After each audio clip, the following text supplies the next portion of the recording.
fallen in love with this book, especially using my Crayola colors, the colored pencils, the 100 set.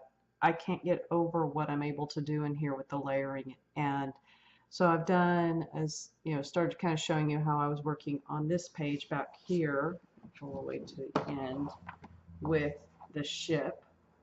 And I'm continuing to absolutely love it. I think the ship's coming out really well. Again, you know, talking and stressing, these are $20 at the most set of pencils. I've seen them at Walmart for $14.95, and I totally underestimated them. I don't know if it is this book, but I've tried them on my copy paper, and I've just been able to do such amazing blending and shading, and it's all about keeping it gentle. You can't push down on these. They don't work that way. And so for somebody who layers the way I do, they work out really well. I just started this, you know, maybe let's say, I think 6 days ago.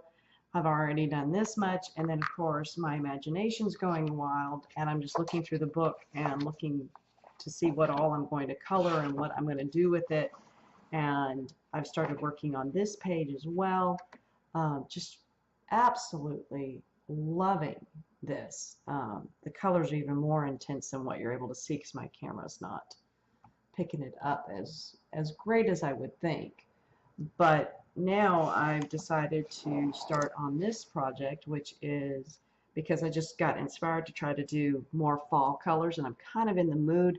I am a seasonal colorer a lot of times, and so it is the beginning of autumn. We're finally getting some cooler weather, and I really wanted to start kind of doing some fall colors, and I saw this and just thought it was screaming for fall colors, for the picking of the grapes. And so I'm going to start working on this. And then I thought, you know, people might be interested in some of the color choices I'm using and how I'm coloring. And before I get too far along in it, I thought maybe you might want to take a look at what I'm doing, and the kind of process to get some of these colors.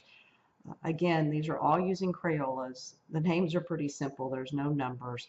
What I want to do is show you how I did the green. I've done so much of the green at this point that I thought, ooh, I really probably should show you how I'm the color choices that I'm using for it. And so I'm kind of running out of where I really wanted a lot of green. I've done other colors in here. The idea being there's a bunch of the solid green here. That's a solid green one. And I was like, uh-oh, I'm kind of running out of where I might have some green. So I'm going to actually work over here a little bit. I'm sorry, not over here, right over here, and just put like 1 or 2 little green ones in there and just kind of show you the layering process as best as I can. This is as close as I can get, which is a little bit frustrating. Let me see. All right, let's just go right over here in this one right here. So what I'm starting out with is the palm leaf, and as you know, I keep saying with Crayolas, you've got to do it really with a light hand. Otherwise, you'll really tire your hands out, number one. And to get it dark quickly, I would almost have to burnish the paper right off the top. And because that's, and then also I like going in kind of light first. So I've left a little space kind of empty, and the reason is because you have different shades on your grapes, and some of it's deeper and darker, and others are a little bit lighter. So the next one that I'm coming in with is going to be my Arctic Lime, and I like putting this where I know the highlight. I really want the highlight to be. Now I'm sure you're not seeing much of a difference, but I promise we will build up. And that is probably the biggest thing I'd say. You know, if you are somebody who likes to try to build different color shades and stuff, these pencils are fabulous for that.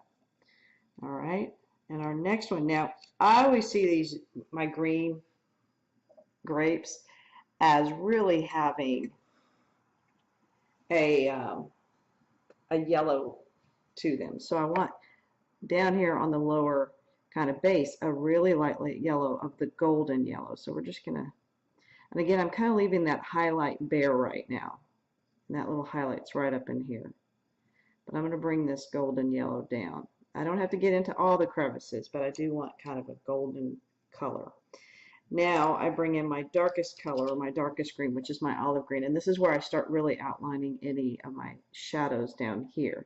And I always start from the, where I know there would be definitely shadows, and then kind of reach up and just kind of let it flow.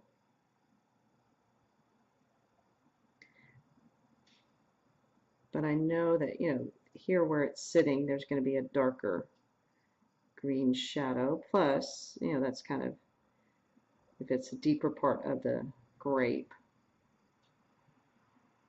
And then I kind of bring it even up here a little bit because eventually I want it to really set off some of the other colors. There you've got that green. And then now I come in with my jade green. And the jade green is the one that I kind of start using for blending. So by blending, what I mean is I am literally just putting it over all the colors. Except for up here, I'm still not ready to go into where I want those highlights to be.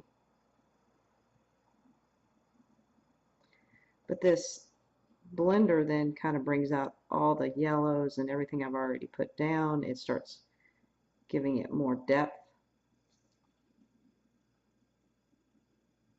And one of the things I've learned, and I don't know if it's just to this book, but I've kind of seen it in all the other ones, with the Crayolas, if you want it to hold or put more pigment down, you need to switch up which direction you're doing your little ovals, which I do ovals, because it'll make it look smoother. And then I'm going to come back in with my my golden yellow again and just kind of hit some of these lighter spots in the middle, because I still want it to have just a little bit of a gold look. And now I'm going to come in with my lemon glacier and just highlight a little bit.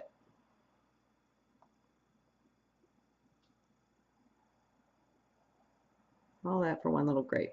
But remember, when I'm doing all these different batches, I'm doing all these layers on all of my grapes. I don't do each individual grape by itself. I mean, if I'm thinking I want these all to be the green color, I would have done each layer through each one first. And even as I'm sitting here, I can see over here that there might be some that I want to do some more blending. And notice that my ovals are going from left to right now instead of up and down, and that's just to try to fill in some of the spots. But this book is beautiful to color in. I know there's another one out there, and I probably need to go ahead and get it because I'm really enjoying his artwork and the pictures and the book itself. So up here. So that's what I do. I just keep tweaking and tweaking, but I'm doing it layer by layer, and never am I pressing down. Even when I'm talking about doing the blending, I'm still going pretty light. That's what's kind of neat about these Crayolas. They do seem to blend very well on their own. I don't need to push. Again, they behave more similar to my polychromos in the initial layering down, and then once there gets to be a kind of a buildup of color, it becomes easier and easier going more towards like my Prismas. But wow. But now that I've got a light on this a little bit brighter, I can go in and go, oh, that's standing out a little too much. Now, something I'm thinking of doing, and I never did it before because I thought it would be copying another colorist, and I have. Now, something I'm thinking of doing, and I never did it before because I thought it would be copying another colorist, and I have to be careful and respectful, but it's something that she does in her videos, and I'm thinking if I am going to continue on with the videos, right now, because of how busy work is, me going back in and putting in all the colors, how I do it across the bottom, that's taken a lot of time. And what I like is, oh gosh, it's Julie's passion for coloring. She just puts up like a little square with the number and she leaves it up there until she's finished with that color and switches colors, and it just stays in the view of you, the watcher, so that you know what color I'm using. And it does allow for me not to necessarily have to always do tons of extra editing. I still will come in and do my voiceovers every once in a while, or not voiceovers, I'll comment as I'm going because that's just me. I'll suddenly think of something, but it will add for me to be able to make it a little bit easier in the editing process for me. So maybe I can put out more videos.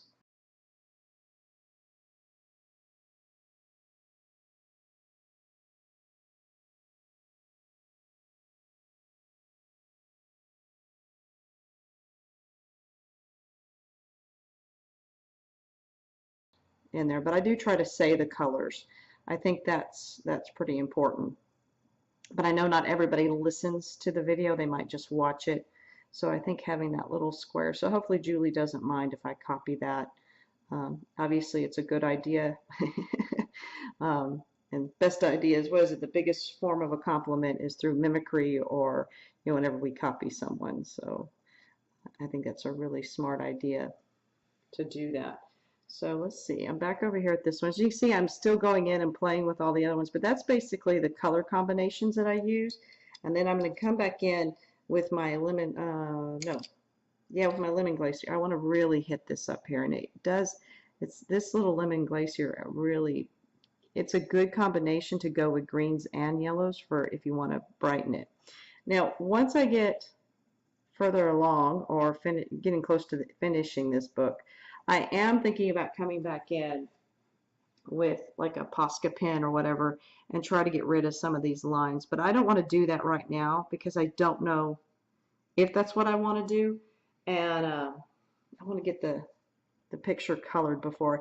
And I always wait and do Posca last. It's like the very last thing that I do usually, just because it smears, and if you color over it, it kind of chips it off, so I don't want to do that. So I always try to get, if I'm going to bring it in, I bring it in towards the end there. All right, so that's my little green ones for now. I'm sure I will tweak them, and actually I'm looking at it right now, and I need to do some darkening. I'm going to take a little bit, really little tiny bit here, and these are going to be darker. They need to be a darker green. They are really heavily shaded, so I'm going to go in with my black, and then I'll go back over it with my olive green. So, because even in this crevice, I don't want everything to be just one static color. So I've left a couple little highlights, but now I'm going to go in with that olive green, if I can find it. There we go. And again, one of the reasons I love these pencils, they hold points for a long time, and I get a lot of coloring done. And this particular book has so much intricate little details and little crevices that it's really helpful that they hold a point. And I just keep rolling the pencil around in my hand to get different sides of that point to try to keep it somewhat sharp. So when one of the little sides kind of wears down, I just roll it.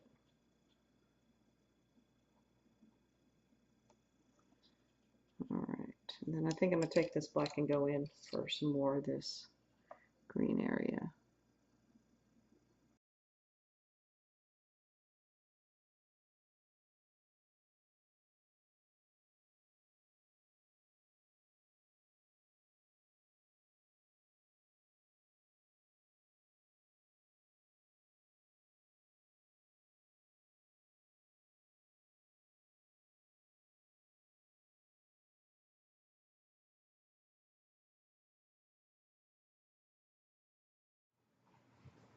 So now that we've kind of done the green, and I'm just going to keep going back and kind of messing and darkening up the greens a little bit. But understand, I come back to things over and over and over again. So, this is my kind of fussing. But what I think I'm going to do right now is go ahead and start on some of the lighter purple and the darker purple, and kind of show you that process as well. But let me make sure that I've got everything that I need to do that.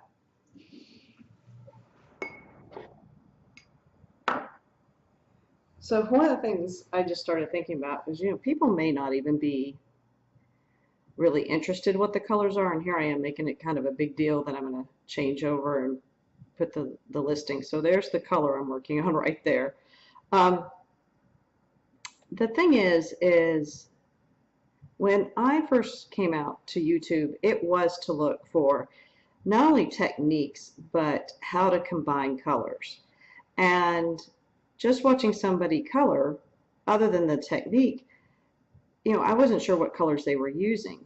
And one thing that I still do and really enjoy every once in a while is going and just following somebody else doing a color long, a true color long, where I'm trying to use the same colors as that individual.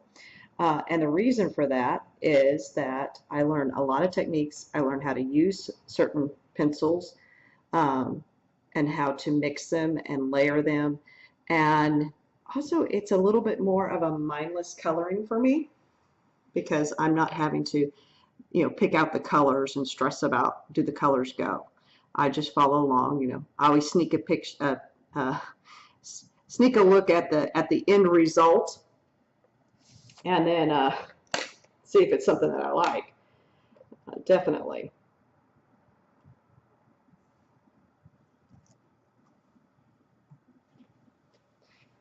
If I don't, then that's not such a big deal. That's not so great. So right now, I just use that mahogany to start the process, and then I'm going in and adding my really dark shade, where I think shade should be on this little grape, and I'm using plum at this point, and just kind of using that as a shade. Sorry about that. Phone's dinging away.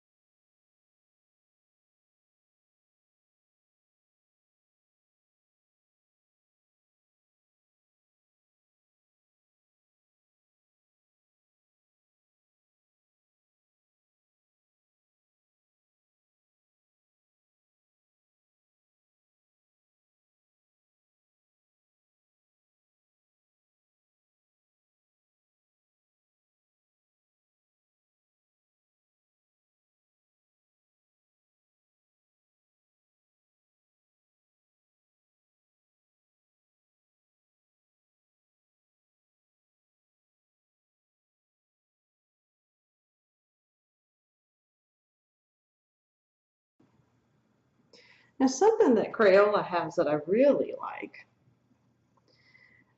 is some of these are really, really almost a neon bright, and when you color with them, they're actually really, really bright. Now, you're not going to get to enjoy the absolute brightness of this winter sky color, but what it adds and highlights, I'm really impressed with them. Most of the time, anything that I would consider close to a neon color in my other sets, such as my Prismas and polychromos and things like that, they're really scratchy and they usually don't blend really well.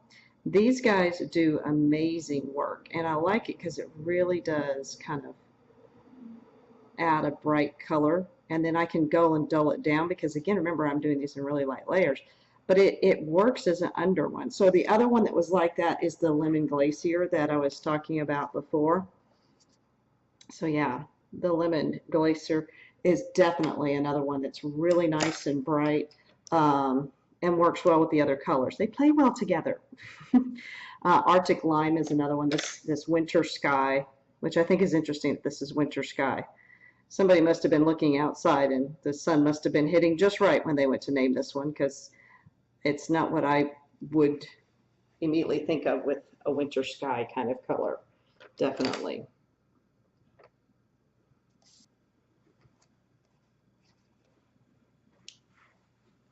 So this one, where I go in with just my little violet purple right here, again, just trying to make those shadows and really kind of intensify the colors overall.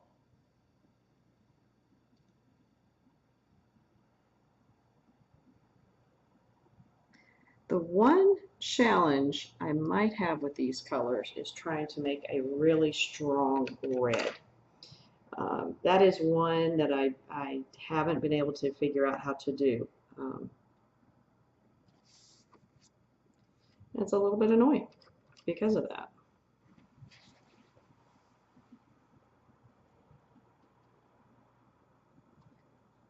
So I like going in with this little yellow because, I don't know, autumn to me, especially what's happening right now outside, everything seems to have a little bit of a golden hue to it. So the greens, the oranges, my pinks even, they all kind of bounce off this really pretty gold color. The sun is not as bright as it was, and it almost feels like everything has this little bit of a golden hue to it. And so for that purpose, I kind of want that reflected in my coloring here. And so coming back in with this golden yellow just kind of warms it up, I think. It's funny, I think yellow is such a universal, useful color, and I think a lot of us that color don't realize how much yellow we depend on. So now what I'm going to do is I'm just going to do different layers. So you're going to see me go in different process order. So if I want it to have more of a purple hue like this one over here, I start with my darker purples first and then kind of go backwards. If I want this more of a reddish, kind of like the red grapes, even though they're still purple and have a lot of purple in them, there's a little bit of red to them. I start that exactly like I just did with the mahoganies and the maroons, and kind of go backwards from there. And then if I want this more yellow one, I kind of do that like I do my greens. I start off with more yellow. I don't put as many darker greens in it, and then I just add in the little shadows with my purple and red. So I'm just going to go through and randomly do this. But what I do want to start with is pick out quite a few and show you how I do a group of them. So if I'm thinking this is mostly purple, I'm going to pick out quite a few of these, and I'll just show you how I don't switch for every single grape. It looks like it because that's what I was showing you how I'm doing the different grapes. But I'm going to go ahead and process through all of these grapes, and I'll try to make sure that I put the color up there for you.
So something that I wanted to bring up here is, so I'm going back over the plum that I just put down.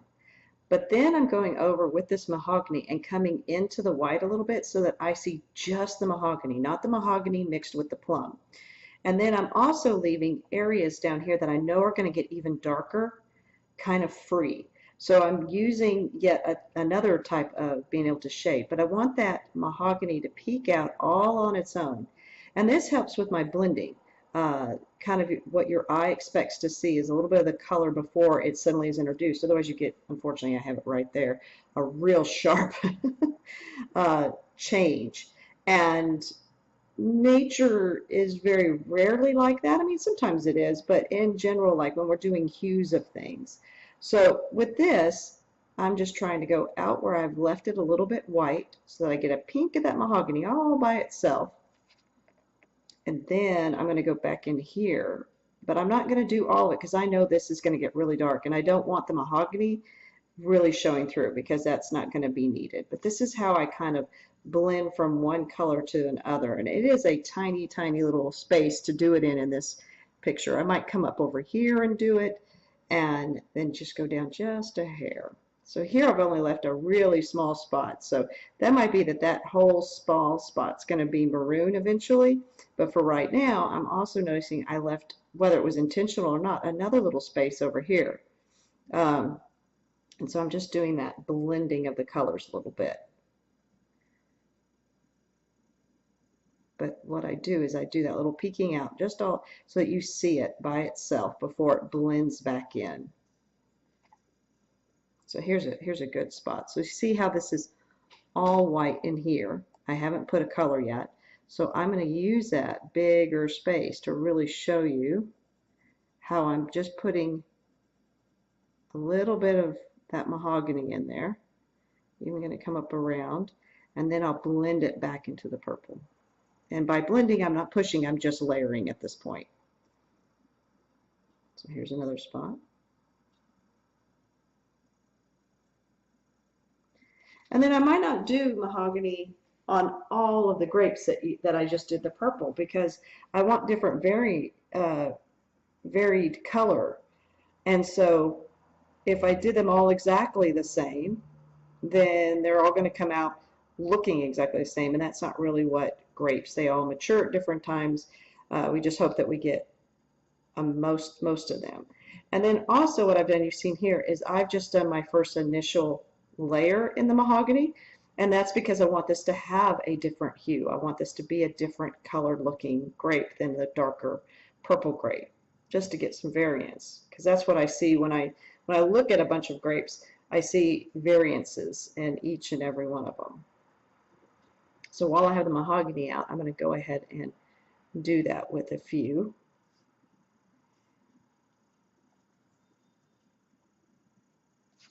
And then I'm also looking kind of to make sure that I spread it out a little bit. So, you know, I have them here and here that are just going to be the straight ones. There's going to be one here that's going to be just more mahogany based than the purple, just to kind of make it seem random.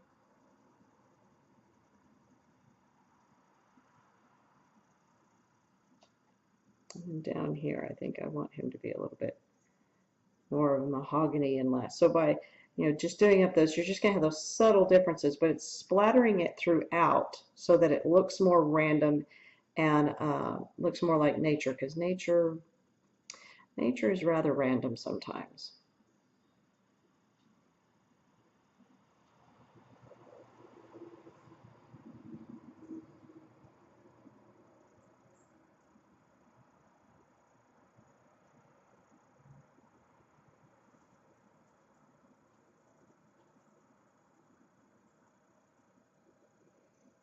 Now, something else you might have noticed that I did is I went ahead and colored in with the purple into these darker crevices, because I'm imagining there's darker purple grapes. Just like up here, I did more of a green, but behind them.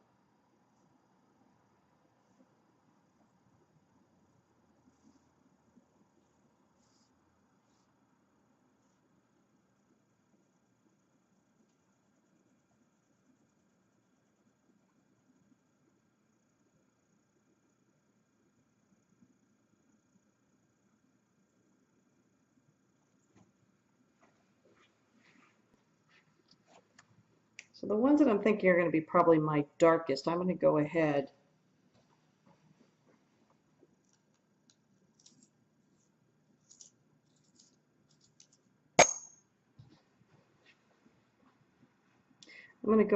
and start with my violet purple, which is my darkest purple that I have. And that's because I'm thinking and imagining these to be my darkest grapes. And then I can even use them as further shading, but I want some really dark ones.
So I know it seems like I've heard it. I don't quite understand it all the time, but I know that some artists and stuff say that they don't use black. I never use black alone, even if I'm depicting something that's really dark, like a dark night sky or something like that, because, you know, having more than one color seems to really make it pop. But I do use it to intensify these colors, particularly here with these colors with Crayola. This is kind of what one of my considerations I'm concerned about is when I go to try to do a red in the future, which at some point I want to do a really strong red, I just don't know that I'll be able to do it with these colors. Even with using black to deepen it down, they just don't seem to get the rich red that I want. But I do use black largely just to darken colors down, not as almost, I don't really use it as a standalone color. And this black is not like the Prisma black. So the Prisma black, just like the Prisma Premier White, you know, is really opaque and easy to go on, and you can really darken things down. This one is just like the other ones. If I start pushing too hard, you just don't get any pigment down. You just end up burnishing. So again, you have to do this one even in light layers. However, that might sound like a negative, but I don't mean it to be, because I can then go back over with whatever colors I'm using, and they really just take the shading of the black. It's not hard to get rid of the black. So when I go back over this, in fact, let me show you. Let me take that. Okay, let me finish up this one right here.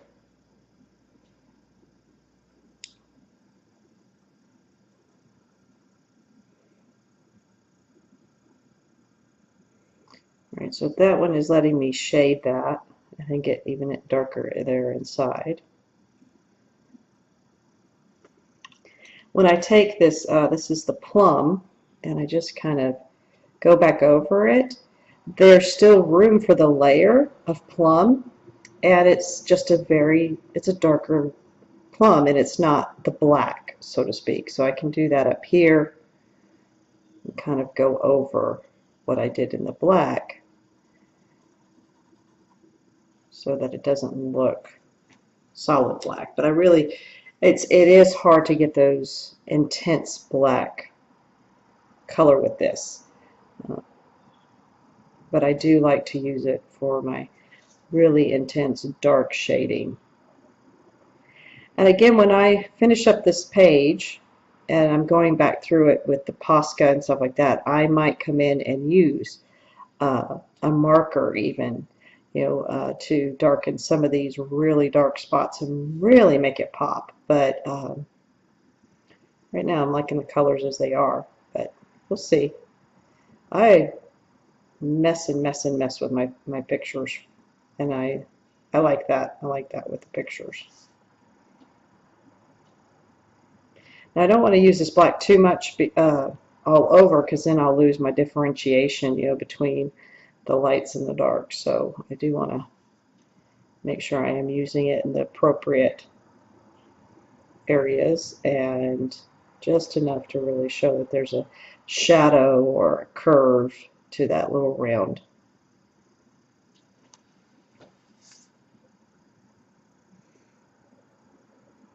But just like with my green grapes, it really made a difference when I went back in with a really dark green to give more shape and form to the grapes, and make them a little less flat. Which is sometimes hard to do with these books because we do have the black lines, but a lot of times we can color and hopefully minimize those black lines that the illustrator has put in for us, which we need. It's just hard to battle that really black, dark, heavy line and make things appear that they have depth to them. So shading is the key to that. Having highs and lows is definitely If we were just drawing this ourselves and doing it on, you know, how so many artists use the tinted color paper, we could show more depth because there wouldn't be this black line interrupting our eye.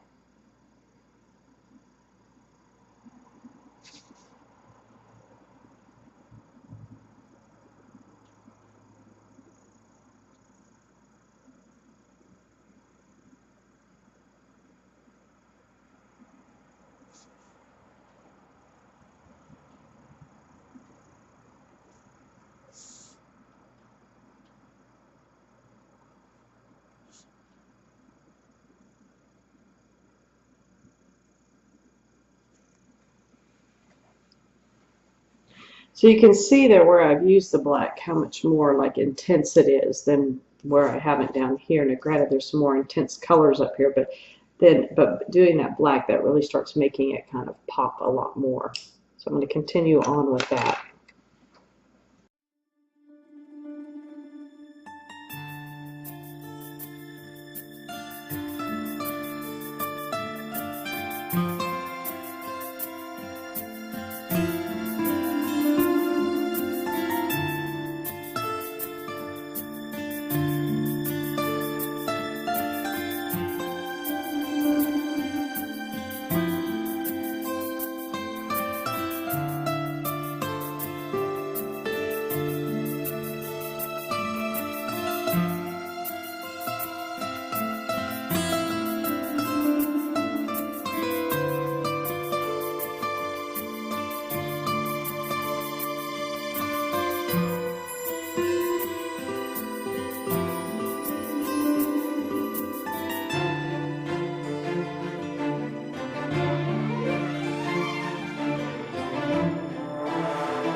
So for now, I'm pretty happy with everything that I'm seeing, and I'm probably going to go ahead and move on to the biggest element that we see on this page, and um, it's the basket itself is just massive.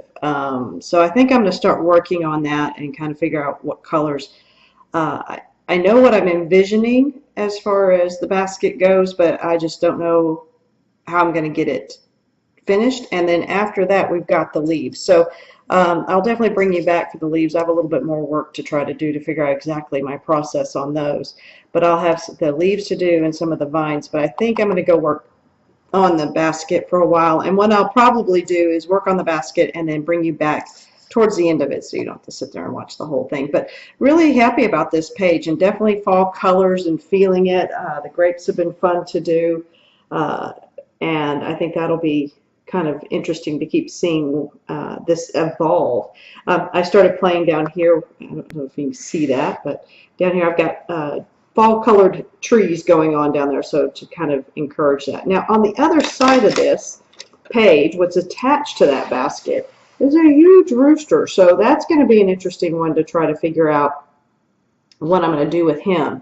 I haven't done a rooster, and he's quite fancy, so I'll have to see. And I will probably mirror the colors a little bit, because of course I don't want, you know, a bright rooster with my fall colors over here. And so this has been really interesting. I've enjoyed doing the grapes. They're a lot of fun, and the colors I've been really happy with. And again, using these Crayola crayons has been fantastic. Now I think I made a few mistakes, and I apologize, as I think I've shown you most of the grapes, at least one process. And it doesn't mean my grapes are completely done, but they're in pretty good shape right now, so really liking that. Thank you so much for watching, and as I always say, keep coloring those pages.